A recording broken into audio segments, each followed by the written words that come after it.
देश प्रदेश में आपका स्वागत है। आज महंगाई की बात हो रही है। 4 दिनों में पेट्रोल के दाम 4% के आसपास बढ़ गए।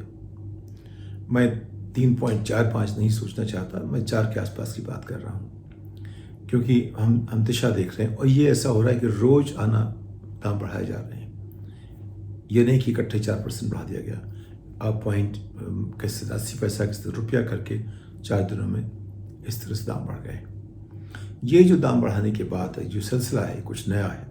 पहले सरकार सोच पूछ के दाम बढ़ाती थी कि ठीक है 3 महीने में, 6 महीने में, साल भर में, जो भी हुआ करता था। और अब इस तरह से रोजाना दाम बढ़ाना तो पता नहीं कहाँ तक बात पहुँचेगी। हम लोग चुनाव के पहले जो 5 राज्यों में भी हुए सोचते थे कि इन्होंने 5 महीने से जो रोक रखा है कोई भी फैसला दाम न बढ़ाने का जो उन्होंने किया है, वो जैसे चुनाव होंगे अगले दिन दाम बढ़ना शुरू हो जाएंगे। और उन्होंने हताश भी नहीं किया था, 10 दिन बाद हो गए थे, बढ़ना शुरू हो गए थे, अब रोज ही बढ़ रहे हैं। तो इसका क्या नतीजा निकलेगा? और ये जाहिर है कि सब कुछ वोट के हिसाब से देखा जाता है, मानती है सरकार। और अभी चूँकि चुनाव नहीं है तो कुछ भी कर सकते हैं, लेकिन अभी दिसंबर में होंगे। सरकार जानती है कि हम सबकी याददाश्त थोड़ा बहुत दूर तक नहीं जाती, कमज़ोर होती है। तो अगर 3 महीने पहले दाम बढ़ाए जाएं और फिर 3 महीने तक छोड़ दें, लोग भूल जाते हैं। और तो सरकार ने एकदम कैलिब्रेशन इतना बढ़िया कर रखा है कि जब भी जो चाहें उनको अंदाज है कि कब क्या करना चाहिए, इसलिए कि हमारे वोट न कटें। इतनी बढ़िया जो स्ट्रैटेजी है, पहले कभी किसी पार्टी ने बनाई नहीं थी। पहले नेता जो था लड़ता था, इलेक्शन लड़ता था, लेकिन स्ट्रैटेजी इस तरह बड़ी रिफाइंड स्ट्रैटेजी है कि कब क्या करना चाहिए, कब क्या नहीं करना चाहिए चुनाव के हिसाब से। तो अब आप इस स्थिति में हैं कि 3 कंपनियां जो सरकारी कंपनियां, उनका घाटा पिछले 4-5 महीनों में करीब 20-1 हज़ार करोड़ रुपए के आसपास था, दाम न बढ़ाने के नाम पर। यानी कि दाम बढ़ाने का प्रेशर है। मेरा मानना यह है कि अगर सरकार चाहती, आगे की सोचती, तो इसकी ज़रूरत ना पड़ती। क्योंकि हम हमेशा चीज़ें खरीदते हैं अंतर्राष्ट्रीय बाज़ार में, तो वो लंबे कॉन्ट्रैक्ट करते हैं कि हम 1 साल तक, 2 साल तक, 3 साल तक इस दाम पे खरीदेंगे। एक तो ये होता है। दूसरा होता है कि हम 2 साल बाद इस दाम पे लेंगे, तो एक फिक्स प्राइस को 2 साल बाद करते हैं, उसको फॉरवर्ड कॉन्ट्रैक्ट कहते हैं, या उसको फ्यूचर क्या कहते हैं, जो उनके जो नाम भी हैं उस तरह से। तो फ्यूचर ट्रेडिंग के नाम से वो कर सकते हैं। उसके अलावा हम हेज करते हैं कि अगर हमारा एक्सचेंज रेट इतना बढ़ गया है, घट गया, तो हमें क्या करना चाहिए। तो हम दाम के लिए हेज करते हैं, हम कॉन्ट्रैक्ट भी करते हैं और अंतर्राष्ट्रीय मुद्रा को हेज करते हैं। हेज करने का मतलब ये हुआ कि अगर दाम चाहे ऊपर बढ़े चाहे नीचे जाएं, हमारा जो दाम रहेगा वो स्थायी रहेगा, क्योंकि हम उस हिसाब से डेरिवेटिव्स होता है वो खरीदते रहते हैं। तो खैर वो थोड़ा कॉम्प्लिकेटेड हो जाएगा अर्थशास्त्र के हिसाब से, लेकिन सब मिला के बात यह है कि हम ये कर सकते थे जो हमने नहीं किया। तो अब स्थिति ये है कि पिछले कुछ 1 महीनों में 20,000 करोड़ रुपए का नुकसान हुआ है हमारी सरकारी तेल कंपनियों को, तो उसकी भरपाई कैसे होगी। अब अगर एक पेट्रोल का दाम एक दिन में 1 रुपया बढ़ेगा, तो उसका असर कितना पड़ता है हमारे ऊपर? करीब हमारा जो है खपत जो है 180 गुणा 90 कुछ 5-6 करोड़ लीटर के आसपास अगर है, तो उसका फ़र्क पड़ेगा हर रोज़ाना उतना ही करोड़ पड़ेगा, 5-6 करोड़ का फर्क सरकारी ले लेगी। लेकिन अगर 20,000 करोड़ का नुकसान हुआ है बीच में, तो उस हिसाब से अगर आप जोड़ें तो वो भरपाई करने में हमें करीब उतना ही समय लगेगा अगर हम ये 3-4 रुपये लेके चलेंगे तो इसका क्या निदान होगा? इसका निदान तो जो भी होगा, पहले तो उसका असर क्या होगा? असर ये होगा कि आमतौर पे महंगाई में पेट्रोलियम के पदार्थों का बहुत एक उनकी भूमिका होती है, बहुत बड़ी। जितने आप देखेंगे महंगाई होती है उसमें पेट्रोलियम पदार्थ होते हैं। अंतर्राष्ट्रीय जब कुछ बड़ी क्राइसिस हो जाती है, घटनाएं दुर्घटनाएं होती हैं, जैसे अभी यूक्रेन की बात हो गई, पहले एक बार एकाएक तेल के अंतर्राष्ट्रीय दाम बढ़ गए थे, कभी मुद्रास्फीति की जो अंतर्राष्ट्रीय होती है उसकी बात हो जाती है, कभी जो अमेरिका में बैंक कुछ फेल हो गए तो उसकी बात होती है। तो यानी कि अंतर्राष्ट्रीय जो क्राइसिस होगी वो कर सकती है पेट्रोल के दाम कर सकते हैं। अनाज ना पैदा हुआ, सूखा वूखा पड़ गया, वो आजकल नहीं होता हमारे यहाँ, एक ज़माने में उससे भी महंगाई बढ़ती थी। और यह सरकार इंटरेस्ट रेट बढ़ा दे, ये जो है मुद्दे बड़े मुद्दे हैं जिसके तहत महंगाई बढ़ती है। अब हमारी आज की स्थिति में वो सभी चीज़ें हमारे सामने हैं, अंतर्राष्ट्रीय क्राइसिस भी है।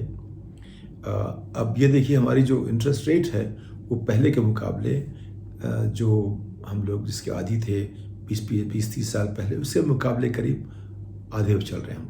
वो एक अच्छी बात है, उससे अपने आप महंगाई थोड़ा सा चेक में रहती है। तो इसीलिए पिछले 8 सालों में महंगाई जो है थोड़ा चेक में रही है। इस बार इस साल करीब 7% के आसपास चल रही है, लेकिन पहले चेक में थी। हम इसमें भी हमको बताना चाहेंगे कि हमारा विश्वास जो था कभी भी डेटा में पूरा नहीं था, लेकिन अगर डेटा हमेशा गलत ही रहे तो कम से कम उसकी दिशा ठीक रहती है। और अब ये हो गया है कि जो जिस तरह से डेटा पहले का होता था उसका एक उस पर फेरबदल हो गई है। तो पता लगता नहीं है कि पहले के मुकाबले ये वाकई चीज़ें सुधरी हैं या नहीं सुधरी हैं, कम से कम डेटा से पता नहीं लगता। अगर डेटा सिर्फ एक तरह से एनालाइज किया जाए, एक तरफ से बनाया जाए तो हम समझ सकते हैं। अगर गलती है तो बराबर की गलती है, अगर ज़्यादा है बराबर ज़्यादा है, कम है तो बराबर कम है, हम उसकी दिशा का अंदाज़ कर सकते हैं।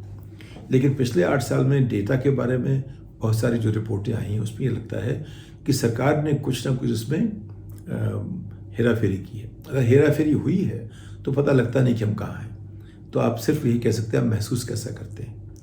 जो आपके सामने आंकड़े हैं वो नहीं कुछ करते, महसूस कैसा कर रहे हैं। क्या आपको महंगाई महसूस होती है? क्या आपका जो आप खरीदते हैं आमतौर पे वो चीज़ें महंगी हो गई हैं? तो सब्जी वगैरह की बात सामयिक होती है, जो सीजनल होती है, मौसम के हिसाब से होती है। लेकिन जो दाल चावल वगैरह हुआ, कपड़े वगैरह हुए, तमाम तो पेट्रोल इसलिए बहुत ज़्यादा दिखता है क्योंकि हम यात्रा करते हैं, स्कूटर के पैसे देते हैं, टैक्सियों के, या अगर अपनी गाड़ी है तो वो दिख जाता है। जिनके पास गाड़ी है उनको बहुत ज़्यादा दिखता है, जिनके पास नहीं है उनको थोड़ा कम दिखेगा। लेकिन जो घर में चूल्हा लेके आते हैं, जो गैस का चूल्हा लगाते हैं, उनको मालूम पड़ेगा कि थोड़ा महंगा हो गया है। तो हर वर्ग महंगाई को अलग तरह से बर्दाश्त करता है, वो उसका समझता है। अमीरों को फ़र्क पड़ता नहीं, उससे बात कर सकते हैं, लेकिन इससे वो विद्रोह नहीं करेंगे। लेकिन गरीब लोग, उनको अगर फ़र्क पड़े थोड़ा सा इसका, तो विद्रोह भी कर सकते हैं। और ये विद्रोह दिखता है जब अगर चुनाव के आसपास हो तो उसका बहुत फ़र्क पड़ता है। वो कई बार पड़ा भी है, अगर आप देखें कई बार प्याज के नाम पर सरकार बदल गई, कई आलू के नाम पर सरकार बदल गई, चीनी के नाम से बदल गई सरकार, तो ये होता है।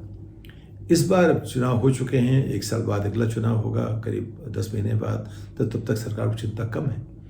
लेकिन क्या ये तरीका जो है मैनेज करने का, ये कितना अच्छा है, कैसा करना चाहिए, उसके बारे में सवाल कर सकते हैं।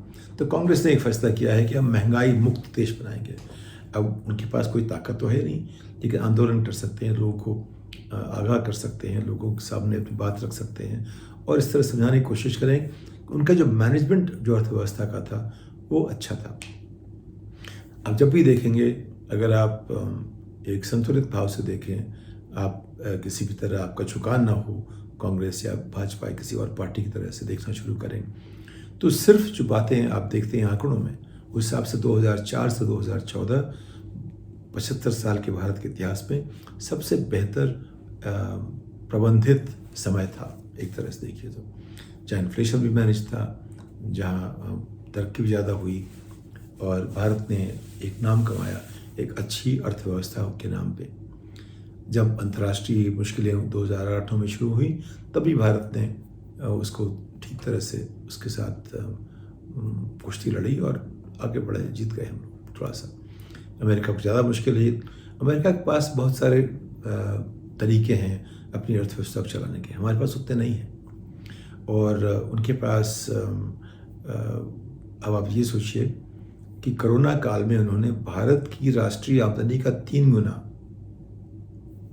ज़्यादा खर्चा कर दिया अपने बजट से बाहर, और फिर भी उनको कुछ नहीं हुआ। उनकी आज की स्थिति है कि आज अमेरिका में सबसे कम बेरोजगारी है पिछले 60 सालों में। कुछ एक लोग ये महंगाई की बात कर रहे हैं, जो महंगाई जो है इसका इंडेक्स ऐसा है, उसमें दिखता है कि जो पिछले 40 साल में थोड़ा ज़्यादा बढ़ गई है। लेकिन मोटे तौर पर जो अर्थव्यवस्था जिस तरह चलाई जा रही है वहाँ की, वो काफ़ी स्थायी से, उसमें लोगों को उतना पेट्रोल के अलावा कहीं महसूस नहीं करे। लेकिन जब पेट्रोल के दाम बढ़े तो सरकारों ने क्या किया, राज्य सरकारों ने लोगों को $200 के चेक भेज दिए कि आपको पेट्रोल का दाम जो है बढ़ेगा, उससे जूझने के लिए आपको 200 का चेक भेज रहे हैं। अब ये देखिए कि अगर औसत आदमी अमेरिका में मान लीजिए 5000 मील चलता है साल में, काम करने के लिए जाना पड़ता है, जो भी 5000 मील, उसके पास जो गाड़ी होगी वो 1 गैलन में करीब चलती है 25 से 30 मील चलती है, यानी कि वो करीब अगर 1 गैलन में 30 मील चलेगी तो 100 गैलन में 3000 या 200 गैलन लेता है। तो अगर उसका दाम बढ़ गया $1 भी, तो $200 से मिल गए तो उसको फ़र्क नहीं पड़ेगा, उसको महसूस नहीं होगा कि हमारा हमने जो है ज़्यादा दाम दिए हैं पेट्रोल के।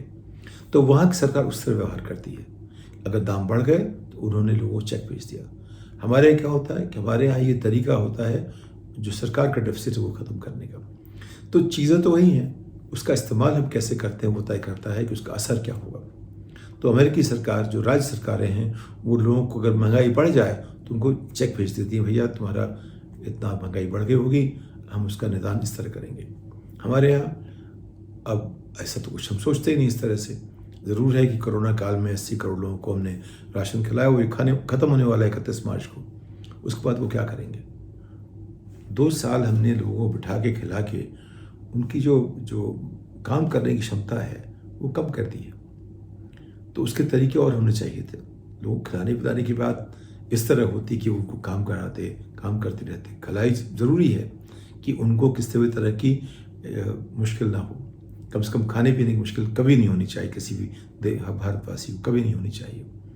लेकिन अगर आप उनको सिर्फ घर बैठा खिलाते रहोगे तो उनकी आदतें बदल जाएंगी। ये जो सवाल था इसके ऊपर सरकार ने सोचा नहीं। खैर, अभी जो है वो फिर एक छोटी सी लड़ाई तन रही है। सरकार कह रही है कि हम रोज़ाना दाम बढ़ाएंगे और कांग्रेस कह रही है कि हम महंगाई मुक्त देश तैयार करने के लिए खड़े हैं। अब दोनों में देखिए क्या बात होती है, क्या टक्कर होती है और आप क्या करती है, क्योंकि कांग्रेस बहुत कमज़ोर है, उसे इस तरह की बहुत चीज़ें करनी पड़ेंगी। बाकी पार्टियां भी अपनी अलग अलग तरह से जूझ रही हैं अपने अपने लोकल इश्यूज़ में। महाराष्ट्र में वो भारत सरकार ने भेज दिया ईडी और सीबीआई, जो भी करते रहेंगे। बंगाल में वही कर रहे हैं। तो यानी कि जहाँ भी गैर बीजेपी सरकार है वहाँ सबको तंग करने पर लगे हुए हैं, जिससे कि कोई मुद्दा उठा ना सके।